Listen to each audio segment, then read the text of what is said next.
Shalom, Apostle Harkman, back at you with the truth, giving all praise to Yahweh, by Hashem El Shai, by Hashem Rakah Kwadash. And I'm going to entitle this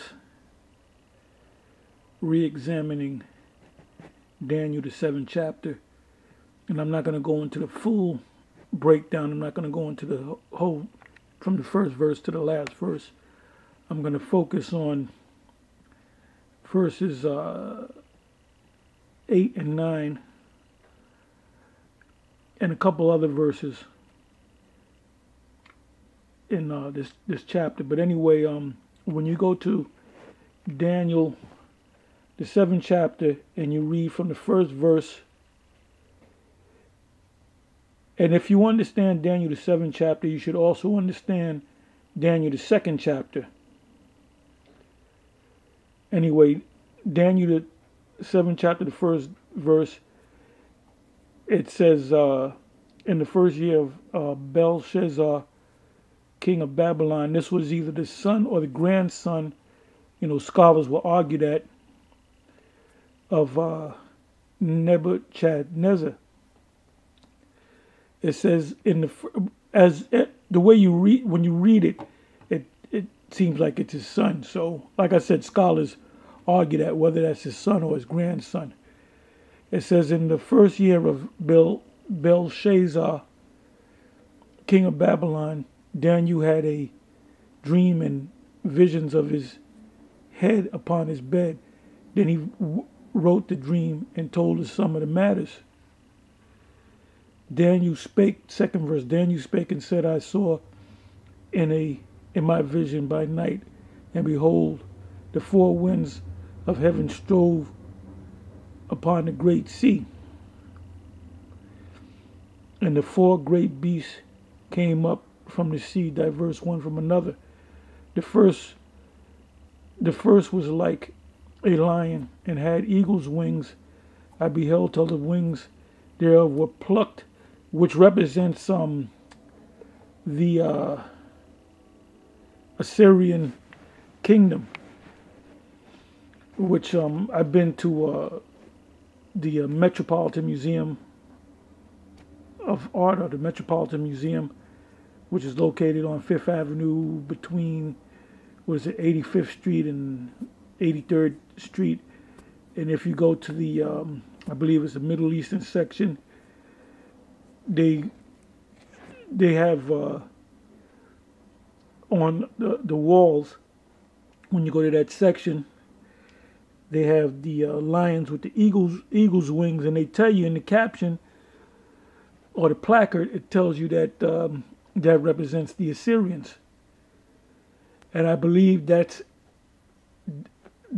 those sculptures, I would say, on the wall are actual. They got it from the Middle East. So that's your your Bible prophecy and your secular history, hand in hand.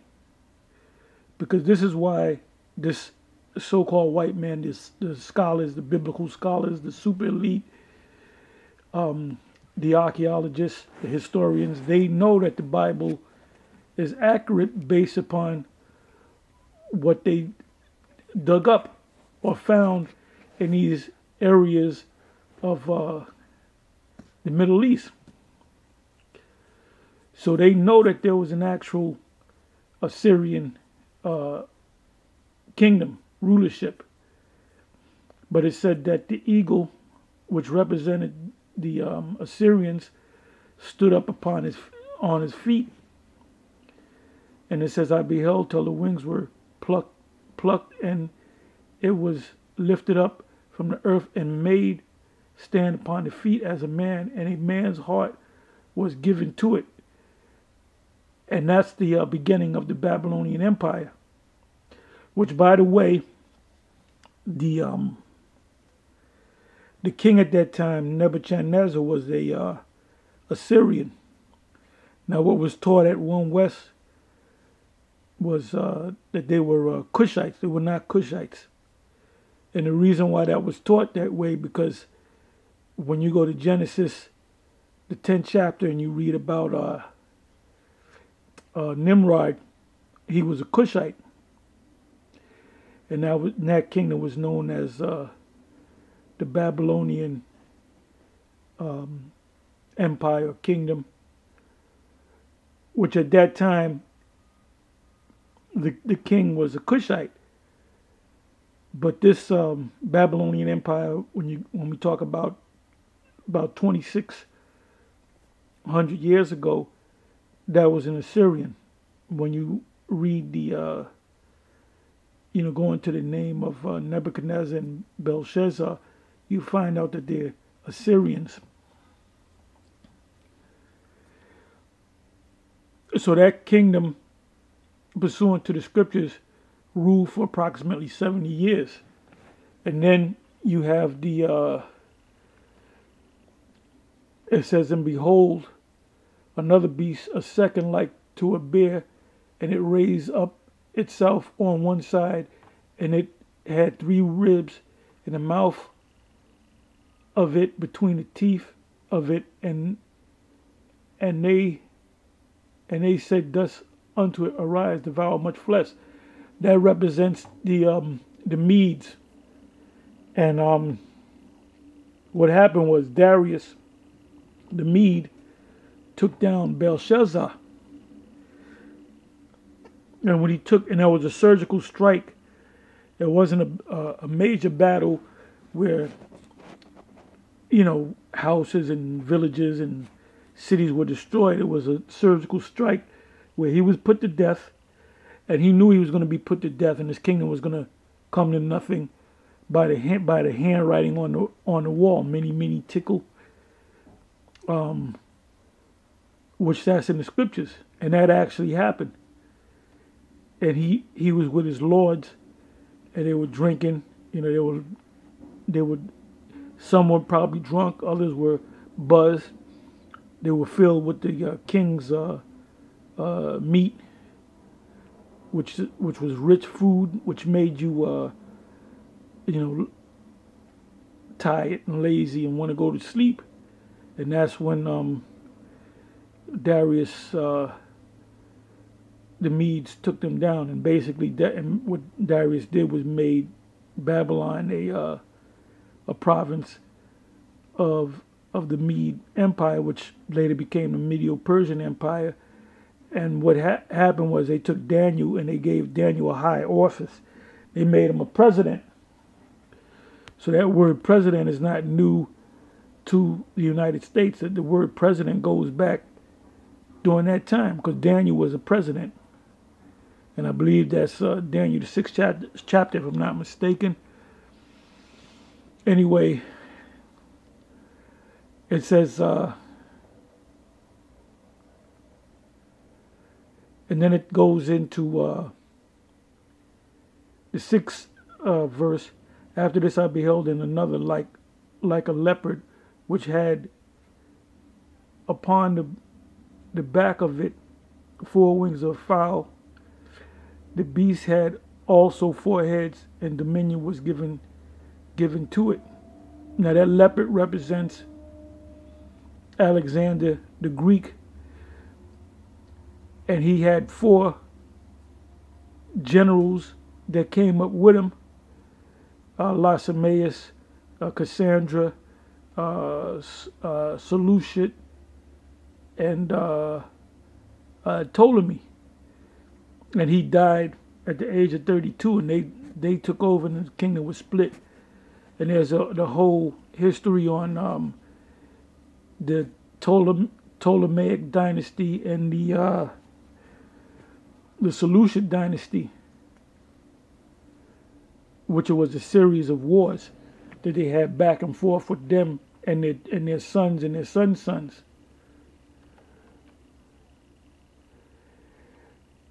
It says, and this is all found in secular history. This is how we know that the scriptures are accurate. It says, after this I saw in the night vision, and behold, a 4th beast, dreadful and terrible and strong exceedingly, and it had great iron teeth, and it devoured and brake in pieces and stamped the residue set up provinces of Rome. With the Palestine was one of the provinces with the feet of it, and it was diverse from all the beasts that were before it, and it had 10 horns. Now, the reason why it was diverse from the other beasts, because you had kings sit up on thrones. The Roman Empire was different. You had the Senate voted in who they wanted to be the emperor. So it wasn't up to an individual sitting on the throne and his son sat on the throne afterward and his son after him. No, you had Edomites sit up on the throne from different family lines, and it was based upon the Senate.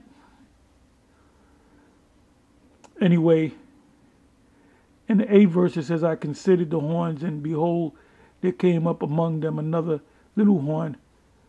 Before now, what you got to understand is you have a lot of so-called biblical scholars, Christian historians, and people who call themselves, able to break down the prophecies of the scriptures. A lot of them go off. Some of them are on point. Some of them are partially right, and some of them are just totally off. Because right here, the 8th verse is talking about the second part, the second part of the Roman Empire, which is NATO, the EU, which includes the United States. It says, I considered the horns, and mainly the chief of this empire would be America. The president would be your like you had Caesars back then, you had presidents now. And just like you had Barack Obama, he was the so-called first so-called black president. You had so-called black emperors or Caesars at that, going back to the Roman Empire, which a lot of people don't know that. It says, I considered the horns, and behold, there came up among them another little horn. Now this is talking about after the ancient pagan Roman Empire, and this is the beginning of this new empire, which started with Great Britain. Out of Great Britain came America, or the U.S. Then you had Spain, which was one of the heads. Then you had the French, which were the Gauls, I believe. And it says, I considered the horns, and behold, there were. So the 7th verse is talking about the ancient pagan Roman Empire. The 8th verse is talking about this system today. It said, before whom there were 3 of the first horns plucked up by the roots. Now roots, in order for a tree to grow or a plant to grow, it has to first, you plant a seed, then out of the seed comes roots, and those roots take the nourishment from the ground to make the tree grow or the plant grow. So when it said that these were plucked up by the roots, meaning they were pulled up out of this continent called America. Because you don't have in Louisiana, in the middle part of America, you don't have a French ruler. You have the so-called president of the United States, and he's the president of all the several states. So when did that happen? When it was a series of, it was 3 wars. You had the Spanish-American War, the French-American War, and then you had the Revolutionary War, which the Revolutionary War was the war between the red coats and the blue coats, which the U.S.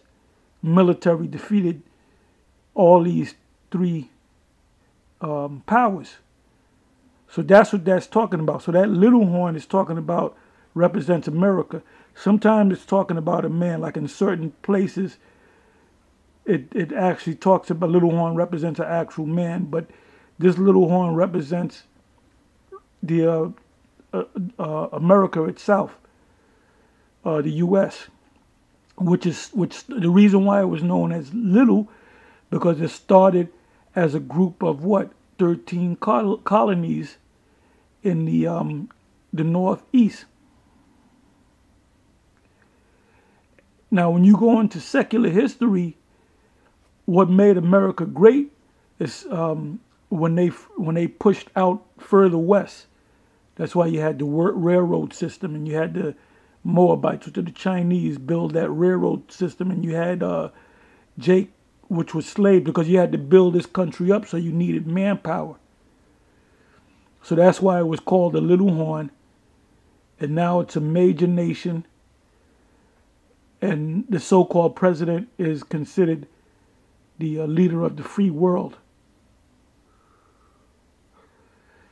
So that 8th verse, the 7th verse is talking about the ancient Roman Empire. The 8th verse is talking about this system today.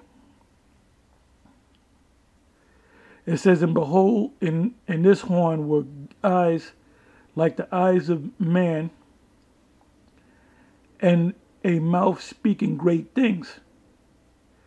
Because a lot of great things came out of America at one time. The fact that everybody that want to go from one place to another, they can hop on a plane. Well, who came up with the idea of the plane? It was the Wright brothers. So the Most High put the spirit on America and the Americans to build this place up. Just like Egypt was built up. Egypt was a small little kingdom that became a great kingdom, and it went down. And all these kingdoms, all these empires that came into power, they all went down. They all had an end. So you should ask yourself, is America the kingdom of heaven? Is Uncle Sam the most, was it Uncle Sam? Uncle Sam, yeah. The cracker that makes Hebrew National hot dogs, that devil, is that the Most High?